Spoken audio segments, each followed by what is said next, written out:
Maturantët e vitit 2025 u përballën me sfidën e tretë të provimit shtetëror të matematikës, ku mbi 27.000 nxënës nga të gjitha rrethet u paraqitën në shkolla të pajisur me dokumentin e identifikimit dhe plotësisht të përgatitur për testim.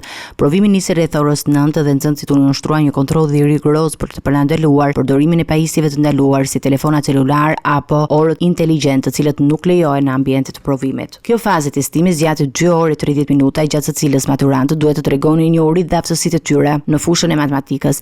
Fatkeqësisht, si në provimin e përparshëm, edhe në këtë herë, pas nisjes së testit u publikua pa autorizim në rrjetet sociale disa pjesë të tezës, duke shqetësuar autoritetet dhe duke nxitur reagim për ruajtjen e integritetit të procesit. Në 24 qershor do zhvillohet provimi i fundit i këtij cikli, ai lëndës me zgjedhje që përfshin një gamë të gjerë fushash, duke përfshirë shkencat natyrore, shoqërore dhe artet. Ky provim pritet të jetë vendimtar për notën përfundimtare të maturës dhe rrjedhimisht për rrugën e mëtejshme akademike të nxënësve.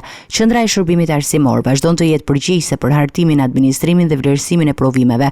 Ajo siguron që çdo hap i këtij procesi të zhvillohet në mënyrë transparente dhe korrekte, në mënyrë që të garantohet besueshmëria e rezultateve. Për të ndihmuar nxënësit në përgatitjen e tyre janë shpërndarë edhe testet modul, të cilët kanë shërbyer si një mjet praktikimi për orientim. Deri më tani kanë dalë rezultatet vetëm të provimit të gjuhës së huaj, ku mbi 27.000 maturant, 399 kanë ngelur, 216 kanë marrë notë maksimale, 10, ndërsa nota mesatare e këtij testi ishte 7.8. Nxënësit dhe familjet e tyre shpresojnë që edhe në provimin e matematikës të shfaqin performancë të lartë, ndërsa institucioni arsimor po monitoron me kujdes të gjitha zhvillimet për të garantuar një proces të drejtë dhe të besueshëm.